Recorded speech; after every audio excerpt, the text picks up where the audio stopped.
Welcome back to Buddhism for Business and Abundance. And in this video, we're going to talk about the next couple steps here and how you can apply Buddha's probably his best teaching into your life in a very practical way. We're on number 3 and we're looking at patience, right? And so patience and acceptance are basically the same thing. And when we practice acceptance, we sort of open our heart to whatever's happening around us. We embrace it, right? A lot of people will say, fake it until you make it, but what we really need to do is face it until you make it and also embrace it until you make it. So yeah, no matter what's happening in your life, whether it's outside of yourself or inside of yourself, right? For spiritual people, we end up pushing down negative emotions and feeling wrong and bad for having negative emotions sometimes. And what we need to do is learn to embrace them and just notice that they're coming and not feel like anything's wrong, right? So you can welcome it in. If there's an unpleasant feeling, you can welcome it in. If there's some discomfort, you can welcome it in. If there's a traffic jam, you can just welcome it and say, yes, okay, there's a traffic jam, no problem, right? And so being patient means that whatever's happening, you try to welcome it into your heart and say yes to it as a starting place. It's not saying that you have to kind of like acquiesce to everything that happens outside or inside of yourself. It's not saying that, right? If something goes going wrong, you can welcome it and just say yes to it as a starting point so that you can then make an intelligent decision about it. For example, if there's a traffic jam, I can think, okay, no problem, traffic jam. And then with that newfound peace of mind, I may discover there's an exit ramp that I can take that is a good detour.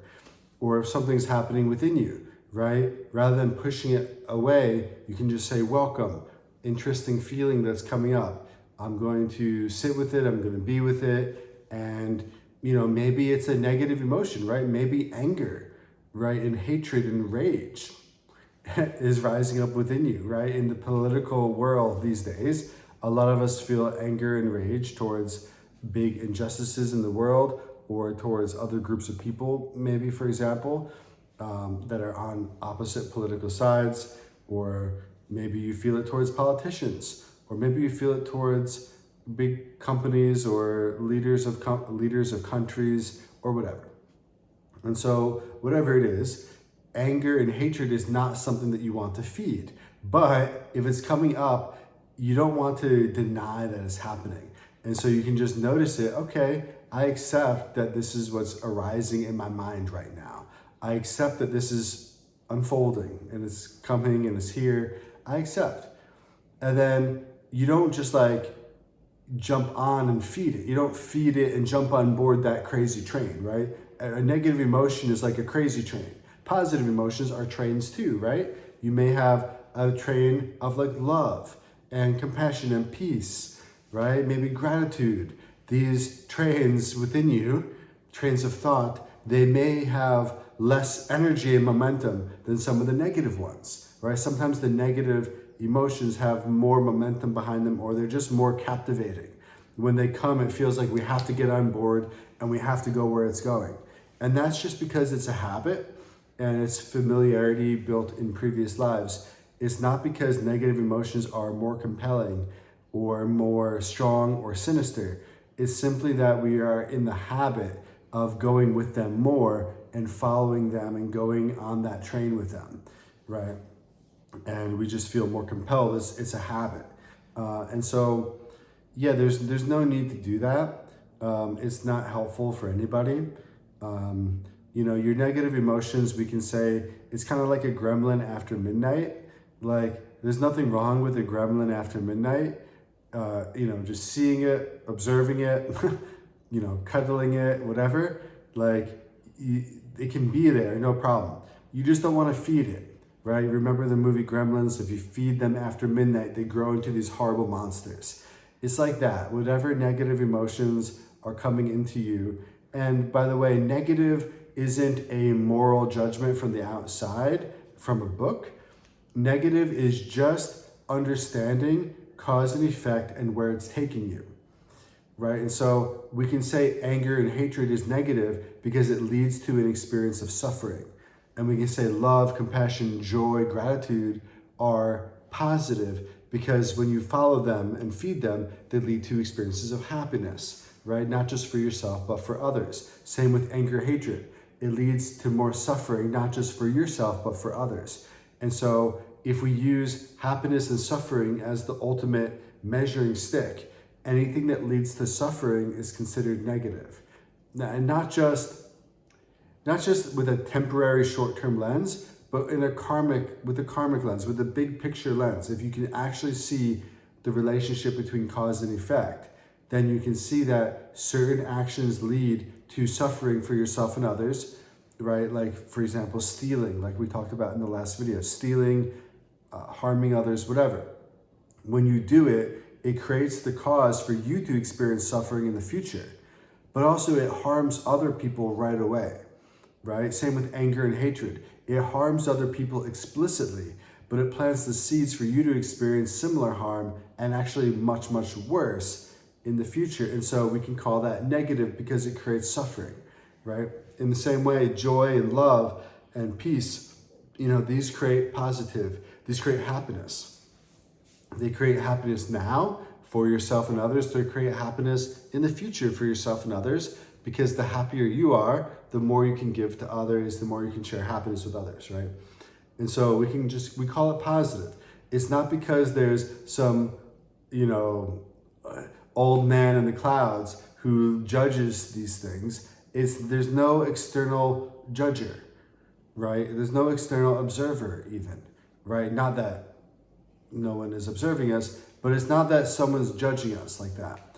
It's really just physics. It's metaphysics. It's like, where does it lead? When you do something, when you put something out into the universe, it creates something. It leads to something. And there's certain things that are positive, they lead to happiness. Certain things that are negative lead to suffering. Certain things that are neutral, they don't lead to the experience of happiness or suffering. It's kind of like neutral, in between. Okay? And so anyway, when we accept, the number one mistake or question that people have is just about passivity, and they think acceptance is a passive role, but it's not. Acceptance is a very active role. You're making a positive choice to practice acceptance. You're taking a very active stance. Like, the passive thing to do is to follow your negative emotions. Does that make sense? The passive thing to do is to follow your negative emotions. Like, that takes zero effort, right? Something upsets you and you just let it ruin your day. That's passive, right? Someone does something and you just want to do something back and then you do it, you take revenge. That's passive, because all you did was follow your negative emotion, which is the easiest thing on earth to do, right? So acceptance is active. It's a very active stance because you're getting in the driver's seat and you're choosing what you're going to do. What will my stance be? But you're choosing based on logic, based on wisdom, based on intuition. And so a negative thing happens and you just think, I accept. And it doesn't mean that you do nothing. If you can do something, then do something. Okay, this is coming right from Buddha. If you can do something, then do something. But if you can't do something, sometimes there's nothing we can do. Like, literally sometimes, I hope everyone listening to this gets this message. When I was younger, I did not understand this. It took me a little while to get this part. Sometimes, especially for people who are very, very creative, when we're very creative, our mind is very flexible. It's like water flowing around obstacles. Something is happening and our mind flows around it. We're trying to find a way around the obstacle, and we just don't face a lot of things head on and we go to the side, right? And our creative energy finds the creative solution. It tries. Now, it's worthwhile to mention that this is not always a positive way to doing your life, right? Sometimes it's better to go right through the obstacle. Sometimes it's better to go right through it. I'll give you an example. So I was driving a friend to, from the Buddhist temple to a different center in New York City. But I put in the wrong address into my GPS, and I had to be at school. I had to be at graduate school. So I had to go to the city anyway, to go to graduate school, but I was going to drop him off on the way. And I ended up putting in the wrong address into my GPS, and I went the wrong direction. And I just there was just no way that I was going to be there on time. It was just impossible to be there on time. It was impossible because of how far in the wrong direction I went. And in my mind, I'm thinking of all these creative solutions of I'll do this and I'll say this and I'll say this to my professor and I'll email him this and I'll go. And I was trying to do that. And what he said to me, he was a Buddhist practitioner too, and he was further along than me. And he said, sometimes you just have to accept, right? Just accept that it's not the end of the world, and, it's okay. You're late. It's okay, right? And in the moment when it's unavoidable, that is the correct response, right? Now, that's not saying that you choose to leave the house late or you choose to be sloppy with your etiquette and with your how you show up. It's not that, right? You don't just say, oh, it's okay to be late beforehand. That's not what this is saying. And again, that's something that I think I misinterpreted that because I wasn't very professional for a while. I don't know.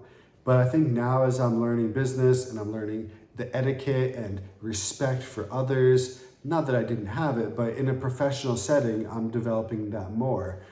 And, I think it's helpful to have certain expectations of yourself in terms of how you show up and how you respect others and not being late. So you can make a decision, I'm going to do everything in my power to, be on time, not be late, whatever else the things are. But that's what you do beforehand in order to make good decisions. In a moment when there's nothing else to do, when it's unavoidable, in that moment, there's literally no other practice than to accept.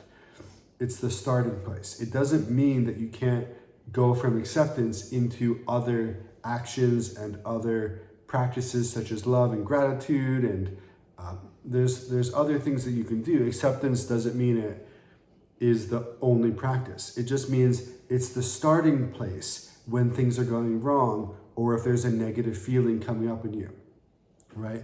Anytime there's a negative experience arising within you, you have to just think, I accept. And whenever the situation outside of yourself is starting to go awry, you can just think, I accept. It's a starting place. And what happens is when your mind starts to feel at peace with whatever's happening, that peace gives you a jumping off point for any other positive response that you'd want to have, right? Whereas if you don't do that and you have a negative response, right, coming up, a negative reaction coming up, that is a jumping off point for tons of negative stuff, right? Oh, I'll say this and get them back. I'll do this. How do you ruin your life? Ruining your own life and your own relationships 101 is allow negative reactions and act from them and let those be your jumping off point for all your decisions. Yes, you will ruin all your relationships if you do that. And so a negative reaction is basically us rejecting the situation. It's basically us saying, oh no, he didn't. Oh no, they didn't. Oh, and the thing comes up within you and you're like, oh no, this shouldn't be happening. I shouldn't be feeling this way. I'm a good Christian. I'm a good Buddhist. I'm a good spiritual practitioner. I don't have anger, and you just push it all down. And you have a sexual desire for someone besides, maybe just some random person. You're like, why? And you push it away. No, that's not helpful, right? And so as a starting point to work with anything negative, anything that you would label negative, anything that is unpleasant, anything that is uncomfortable, any of those things, anything painful, anything negative, unpleasant, uncomfortable, or painful, the very first thing that you should think now that you've watched this video, I want you to immediately respond with acceptance. The first thing you do is just think, I accept. I accept, yes, okay. Just say okay. Okay, this is happening, I accept. And just tell yourself that I accept, that you accept, because that'll start to open your heart and you'll start to welcome wholeheartedly whatever arises. That's the phrase that my teacher, Geshe Kelsang Gyatso, has said. So you basically say, you welcome wholeheartedly whatever is arising, having given up the idea that things should be other than what they are. So the recipe for rejecting something and getting angry and upset and feeding your negative reactions is to think that things should be other than what they are. This key word is should and shouldn't. If you start to notice that you're speaking in shoulds and shouldn'ts, you should know that a negative reaction is being cooked up inside you, right? Should and shouldn't is the rain dance of negative responses. Any negative response that you could imagine will very likely come from should, shouldn't, should, shouldn't, this shouldn't be happening, this should be happening, should, shouldn't, right? And so what's the opposite of should, shouldn't? It's welcoming wholeheartedly whatever is arising, having given up the idea that things should be other than what they are. So you don't think it should be other than what it is. You don't think this shouldn't be happening or whatever. You think, welcome. This is the way it is. There's no way to get around it. This is the way it is. Doesn't matter if a person would put an intellectual label on top of the situation and say should or shouldn't. That's not relevant. That is irrelevant. What is relevant is this is happening. This is happening, and you know what? I can welcome it. I can accept it. There's nothing wrong with this. Okay. And you start there. And that will bring you peace. That will return you to your natural state of peace, because reality is peaceful, and peaceful is reality. Reality is peaceful, and peace is tapping into reality. Anyone who's peaceful is tapping into reality more so than whenever they're not peaceful, or more so than someone else who's not peaceful. Peace is an experience that reality will deliver. And anyone who's in reality will also be peaceful, right? The more into reality you get, the more peaceful you get. The more out of reality you get, the more unpeaceful you get.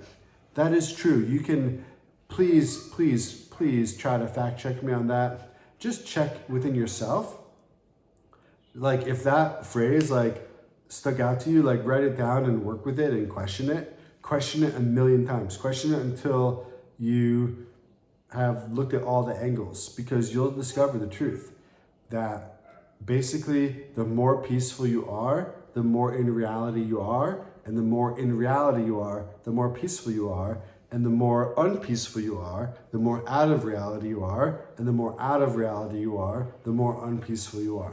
That is true. And so you can always see if I'm, I've said this before, and maybe someone needs to hear this, but like, if someone's getting triggered, they're automatically wrong.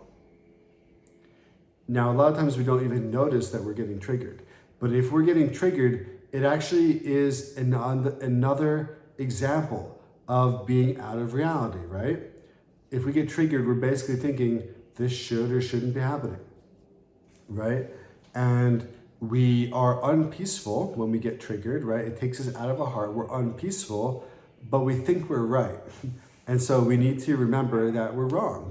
Because we're unpeaceful, it means that we're out of reality, right? We're not in reality. We're in a spinned up version of reality, which has shoulds and shouldn'ts overlaid on top of it, right? And so if you're ever noticing that somebody's triggered, they are immediately wrong. It doesn't matter if their cause seems, just or trustworthy or whatever. If someone is triggered, they are wrong in that moment. The way they're seeing things is not accurate to reality.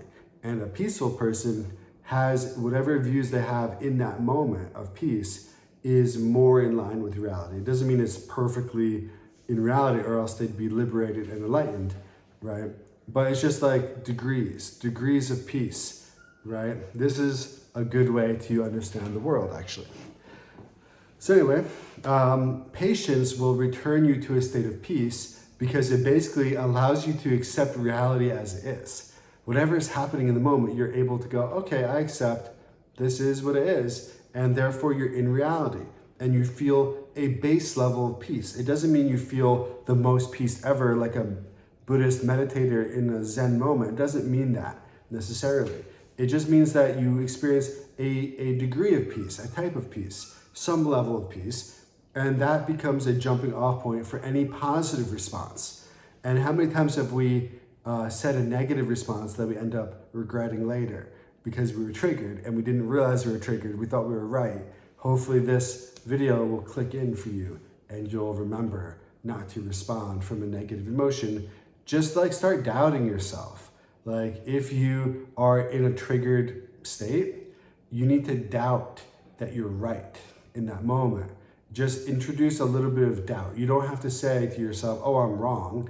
Just add a question. Doubts are questions. So a doubt means that you just start questioning yourself. Am I right? Am I wrong in this moment? Maybe. You can use the word maybe. Maybe I'm not seeing things clearly right now. Maybe I should think about this later when I have a more clear head. Maybe I'm not seeing everything correctly and, maybe I shouldn't say something right now. Those are good questions, aren't they? Those are questions that are leading you into truth, into peace, right?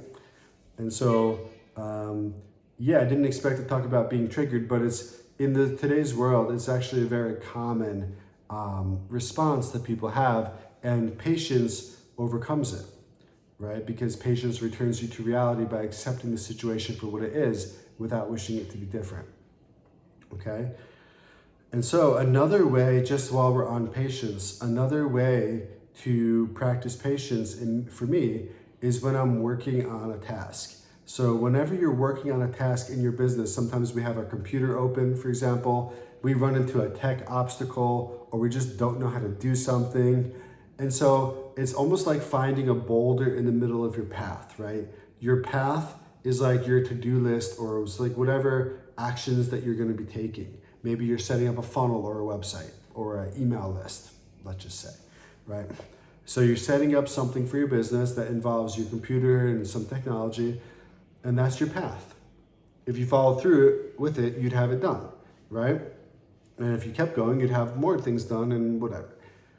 But on the path, we experience a boulder or an obstacle in the way. And what is the boulder? It's something that we don't know how to do, or it's something that is unpleasant for us, right? Uncomfortable. And we don't, generally not knowing how to do something is put into the category of unpleasant and uncomfortable for most people, especially for like the more beginner entrepreneurs. And I don't mean that in a mean way. Everyone's a beginner entrepreneur in some ways. And this is something I have some experience of. And so hopefully I'm helping you right now. But yeah, so we have to watch, especially actually the ones who do this the worst are the creative entrepreneurs, right? When we're very creative, as I said before, our creative energy is like water and the path is like the riverbank. But imagine there was like a big, big boulder, like much bigger than the river, like a giant rock in the middle of the riverbank. What's gonna happen? The water's gonna go around the obstacle, right? Now, this might seem like a good thing to do, and in some cases it is. In some cases, it's actually really good to do that. But sometimes it's better to go through the obstacle and to start just like thinking about, well, why is this so uncomfortable? Why is this so unpleasant? And as I was just trying to say, if we're newer to business, a lot of times we have fear of making mistakes, and we have fear of being wrong and fear of looking stupid. Like, raise your hand if you can resonate with this. We have fear of being wrong, fear of looking stupid, right? Fear of making mistakes. And this fear means that anything that we don't know gets put into the category of uncomfortable, right? And so, as I said, there's like a couple different types of obstacle. It's like maybe there's something that you just don't know how to do, which is just a couple Google searches away, ask ChatGPT, like it's not that hard. But not knowing how to do something isn't a real obstacle, right? It's not a major obstacle that would trigger someone unless they're afraid of being wrong in how they do the thing. They're afraid of making mistakes in how they do the thing. And they're afraid of looking stupid in how they do the thing. And so therefore, this thing of not knowing goes into the category of discomfort for them. And so then we feel, this is uncomfortable. And when it's an uncomfortable obstacle, that's where we go to the side. That's where we take our energy and we go to the side, and maybe on the side is a detour. And normally what happens is that detour is going to lead us right back to the same obstacle. That is how it goes. So imagine that the detour goes out to the side and it's like, okay, rather than setting up this website, I'm just going to build an AI chatbot instead. I don't need a website. I just need a chatbot, for example, right? And so we're going off into that detour, and we end up right back at the same obstacle, which is, man, I really don't even know what my message is, right? It's like maybe we get stuck on the website because we're like, I don't really know my message. But then later on the chatbot, we come to the same obstacle, right? And it's like, eventually you have to go through it. Like, business is different than other things. A lot of times, because for a spiritual person, right, in your own spiritual practice, you don't have to go through every obstacle. You can go around it, right? A lot of spiritual people do that. But in business, there's certain things that you have to go through. You have to figure out your message. You have to set up certain things, right? So anyway, my advice is to practice patience with the obstacle. So just to think, okay, what is the fear involved? Okay, the fear involved is that I'm gonna pick something that's wrong and I'm gonna look stupid and it's gonna be a mistake. And we're like, you know what? I accept if that were to happen, no problem. I can accept that. I can accept making a mistake. I can accept being wrong. I can accept looking stupid. And then now the fear is gone, and now there's just a practical problem ahead, which again, may be uncomfortable in its own way because we might have to learn something new. We might have to open Google. It's kind of annoying, right? There's a tech glitch and we're like opening up Google and we're like, how do I solve this problem? Okay, it can be uncomfortable. And so again, patience applies. And so because it's uncomfortable, we practice patience on this obstacle in the path. And then we feel like, you know what? I accept that I have to open up Google or open up ChatGPT and ask about this question, and I accept, right? Or if it's something about like maybe your own message or your own branding or whatever, and you just didn't know. Now you're like, okay, well, I accept not knowing and not getting it right on my first try. I accept, but also, if I still don't really know, maybe what I'll do, this is what I do, is I'm gonna like pause what I'm doing right now, and I'm gonna take my notebook, I'm gonna go to a coffee shop or into nature or into my own little room or corner or outside or something, and I'm just gonna like stop taking action and ask myself some questions and take 30, 40 minutes maybe to reflect until I come up with a good idea. And then I take that good idea and I come back to the computer and I'm like, okay, now I'm very confident and clear. I know that my message or branding is this, right? And so sometimes you can, if you come to something that you don't know, sometimes you learn how to do it by Googling and ChatGPTing it online or whatever, YouTubing it. You can like learn things that way. Or maybe you're involved in some courses, maybe you buy a course on it and you can learn it that way. And sometimes it's more of a personal question, and then pause the action, go take some time to reflect, and through reflection and question asking to yourself and prompting yourself, you'll come up with some good answers. And what you should do, though, generally, is give yourself a time limit on this reflection. Don't just reflect forever. Give yourself a time limit. And then when the time limit is over, maybe you give yourself 40 minutes. Maybe you give yourself 3 days. Maybe you give yourself until sunset or until the morning, right? And so you sleep on it. But then at some point, there's like a line in the sand and you're like, okay, I'm not gonna think about it anymore after this. I'm just gonna take the best action I can at this point. And setting a deadline is good because it forces you, especially for big decisions, to like actually work with it a lot up until the deadline. Whereas if you just put it off, it just remains this open-ended question that takes you on a forever path and you never fully get something. Sometimes you just have to like think about it and then make a choice. And so deadlines are very, very effective for not getting stuck in contemplation and reflection mode and making sure that you take good action, but you're taking action, right? So you're making wise decisions, but then you are making a decision. It's not zero reflection, but it's not endless reflection. It's a balance, and that balance is very useful. Okay, so you can pause and reflect, but set a time limit of, up 3 days is probably the max that most of us should do for normal sized decisions. And so patience, however, is still the answer, because sitting down and asking yourself questions can be uncomfortable, right? You're like, oh, I'd rather be outside playing. I'd rather be scrolling on my phone. No, I'm going to sit here and I'm going to ask myself these questions. I'm really going to stay with it. I'm going to stay with this train of thought until I come up with something good, right? Or maybe it's like painful to apply to that deadline, to abide by that deadline and actually make your decision. And so patience again is applicable, because you're like, okay, the 3 days is up, or okay, it's morning now. I told myself I'd decide by morning, right? And so it could be uncomfortable to like pull the trigger and make that decision, but patience will help you through the discomfort and you'll be able to be peaceful. And so again, anything related to business where you're on your path, whatever that path is, it could be an inner path, it could be an outer path, it could be whatever actions you're taking, you're going to come up against obstacles essentially that are just unpleasant things that you may not know what to do to get through them.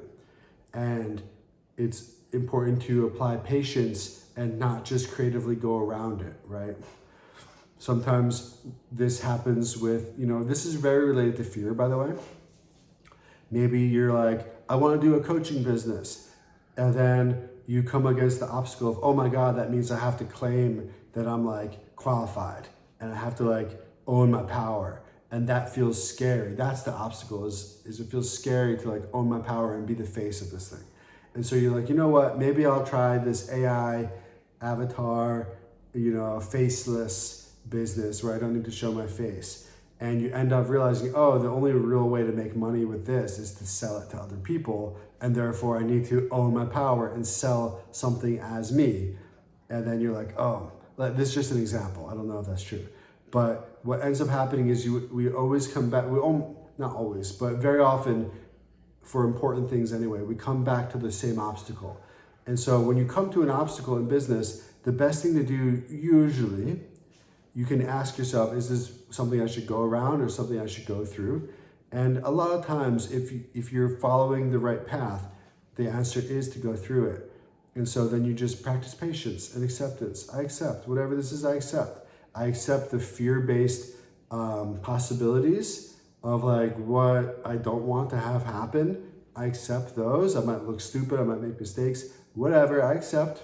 This might not work. I accept. I might fail. I accept. I might be a failure in public. I accept. And then, okay, now there's a practical thing to do. And now you can accept that too, because you might have to learn a new thing, or you might have to take action in a way that's uncomfortable, and you still just accept it. And that way you can go absolutely through the obstacle and experience the joy and bliss on the other side, which most entrepreneurs don't get to experience because the obstacle stopped them. But you got through it, and so now you get to the next level, and other people are still stuck at this level. And if you just do that multiple times, you become in like in a league of your own, basically. Okay, hopefully this is helpful. This was patience, and it's really nice spending this time with you. And hopefully you enjoy it and you practice it and apply it into your life. Feel free to ask me questions in the comments, and I'll see you in the next video. Thank you very much.